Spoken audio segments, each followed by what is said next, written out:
Welcome to History Talk, produced by Origins, a project of the Public History Initiative and the Goldberg Center in the Department of History at The Ohio State University. The American philosopher John Dewey once wrote, "History which is not brought down close to the actual scene of events leaves a gap." Our goal with Origins and History Talk is to fill that gap and help make for more engaged citizens. We hope you enjoy what you find.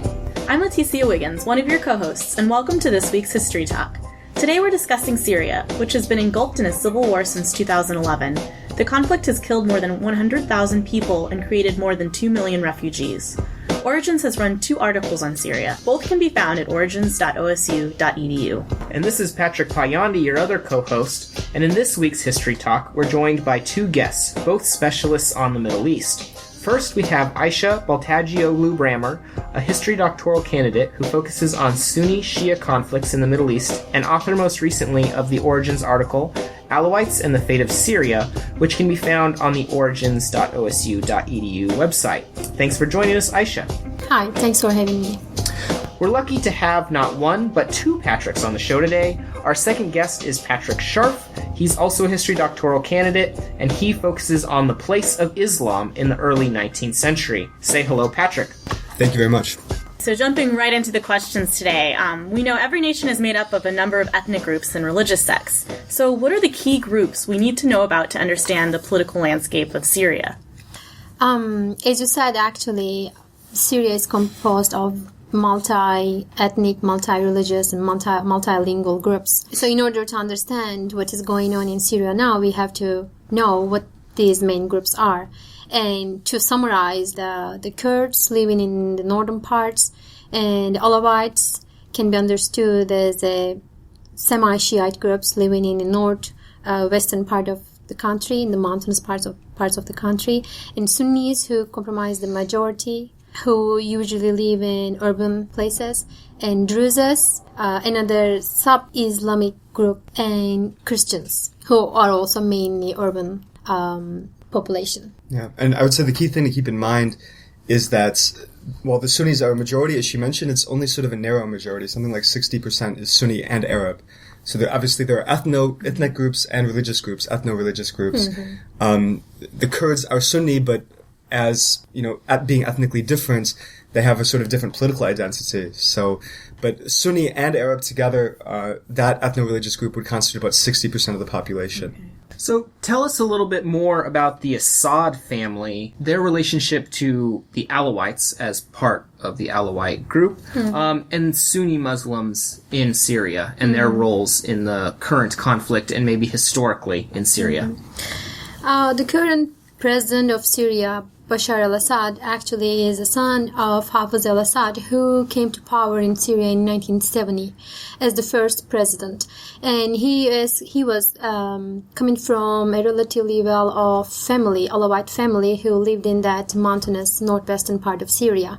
And he joined the military because it was one of the few outlets for Alawites to make careers. And he rose to the ranks of high military officials, and then through several coups, he basically declared himself as the president of Syria in 1971. And as I said, the family itself is coming from an Alawite background. Obviously, he's a member of the Ba'ath Party. Mm-hmm. The Ba'ath Party actually first came to power in a series of coups in the 1960s as an Arab nationalist movement, unbiased, at least theoretically, with regard to ethno-religious differences. But there was a tendency in this Ba'athist politics for sort of very conspiratorial clique politics to arise. And this happened in both Iraq and in Syria. And in both cases, there was a sort of a very narrow ethno-religious clique that ended up capturing the heights of power. And in Iraq, that was obviously that of Saddam Hussein, Sunni Arabs, especially from the city of Tikrit. In Syria, in a sense, you have a similar phenomenon that there's a narrow ethno-religious clique that captures the heights of power. The Alawites, it doesn't mean that the regime is exclusively Alawite, but there's this tendency for this sort of specific ethno-religious group to be overrepresented. Mm-hmm. And in my article, I briefly mentioned that why Alawites particularly wanted to be a part of the Syrian army. And in order to understand it, we need to look at the French mandate regime that governed Syria for the first half of the 20th century. And the French mandate regime established a close relationship with the minority, religious and ethnic minorities in Syria to kind of keep the majority Sunnis under control. So this mutual relationship between the French mandate regime and the minorities, including the Alawites in this case, worked for their benefit because they were enrolled into the military ranks very quickly and relatively higher numbers compared to Sunni majority. And the other reason that I also mentioned in my article is that being a part of that foreign mandate regime as a member of the military was kind of a negative feature for the Sunni majority who were fighting for their own independence as Arab nationalists. So they did not want to be a part of the French army, even though it was basically an army serving in Syria. But Alawites, who had that relationship with the French regime, did not see anything wrong with that, so they became a part of the French mandate army. Yeah, it was very much a divide and rule strategy. In fact, the French had originally intended not to set up a single Syria, but a Balkanized Syria with all these different ethnic groups having their own states and that sort of thing. And this was largely out of fear of Sunni Arab nationalism. The French, being colonial masters of Algeria, had a lot of fear from Sunni Arab nationalism. So that sort of establishes the dynamic. And of course, these colonial dynamics then take on their own lives in Syria and other Middle Eastern countries. Mm-hmm. And in some of the most recent talks about getting negotiations started, Syrian women have stepped forward to demand a place at the table. And is this unique in the Arab Spring? Have women played a prominent role across the region's events? Well, I would be more familiar with some of the other Arab Spring countries, like sure. Egypt. In Egypt, I think it really has been remarkable the way that women have stepped forward and become of extraordinary importance as activists, symbolically significant. There are all sorts of examples that you could cite. For me, in a sense, Syria, I don't know if Syria has quite so many symbolic examples as Egypt, for example, because the situation in Syria is so militarized and so much dominated by armed groups, whether it's the Syrian government or Islamist militant groups in Syria, that the role for women activists, I think, is narrower than in a place like Egypt, where they've been of extraordinary significance. Mm-hmm. I totally agree with Patrick. I can only add that in Syrian situation, yes, we don't see that many women in the front rows, but Asma al-Assad, who is wife of Bashar al-Assad, was actually on TVs and newspapers for a while. So it was, I think, a PR in the Assad side of the story that Assad's wife, Asma al-Assad, was distributing food and being involved in charity activities and gain people's sympathy, empathy for the Assad regime. So she was involved in that moment. Yeah, these wives of the leaders play a really important role, both in the regime itself and as oftentimes a very hated figure among the opposition. This was true in Tunisia. This is true in Egypt. These wives attracted a lot of negative attention on the part of the opposition. They were, within the regime, they were associated with this sort of state feminism idea where the government is promoting an official form of feminism.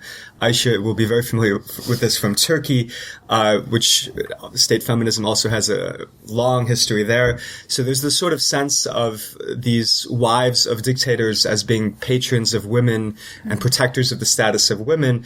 From the perspective of the Arab Spring uprisings, this was sort of a shell game, something that is not really a real form of feminism, not a genuine form of activism, but this debate over state feminism and official forms of feminism promoted by the state is one that's ongoing. Mm-hmm. Do you think that form of state feminism has been a tool that has kind of propped up authoritarian regimes in the region, or has it done some substantial things to promote the rights of women across the region?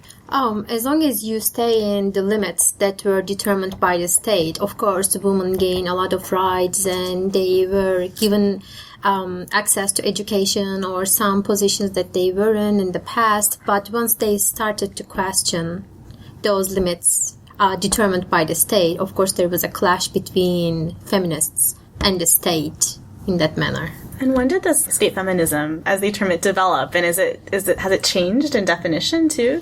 If we talk about Turkey, I will say 1920s, 30s, with the establishment of the Republic of Turkey under the rule of Mustafa Kemal Atatürk and then his regime. That seems early. I mean, which is neat. Yeah. Oh yeah, it's pretty early, and I think to answer Patrick's question more directly, I think it's done both very much. I mean, it has advanced rights for women, but it's also propped up the regime, and that is sort of the contradiction that a lot of feminists work with in the Middle East. Like, to what degree do we want to accept these discourses as useful, or to what degree do we want to reject them as propping up old authoritarianisms?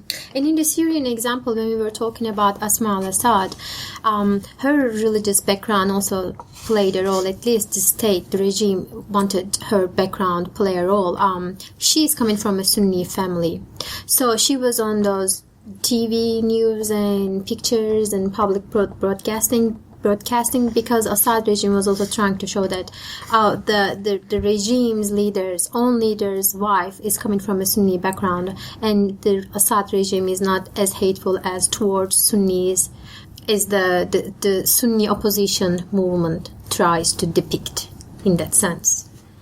There has been a lot of debate about whether or not the United States should have intervened more directly in the Syrian conflict. In your opinion, would it have been a good idea for the U.S. or Europe to take a more active role, or did potential dangers outweigh any potential positives?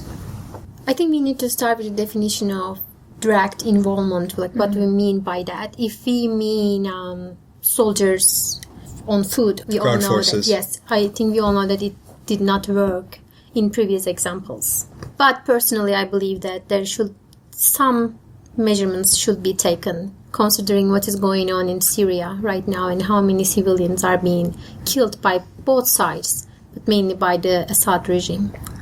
From my perspective, again, of course, it depends on what kind of intervention would have been taken, but in a sense, regardless of what intervention had been undertaken, I don't think we can really say that we would know what would have occurred. I think anyone who claims to know that this or that would have occurred is not being straightforward. I don't think that the results of U.S. intervention would have been straightforwardly predictable. But there are different sides to this debate. You had an interesting phenomenon with some Sunni commentators around the Arab world who normally would have been very skeptical of U.S. power. They were actually calling for U.S. intervention. Specifically, Yusuf al-Qaradawi was one of the most interesting examples of this. He's sort of a global intellectual leader of the Muslim Brotherhood living in Qatar, but he's active all over the region, especially in Egypt. He openly called for U.S. intervention back at maybe the beginning of 2012.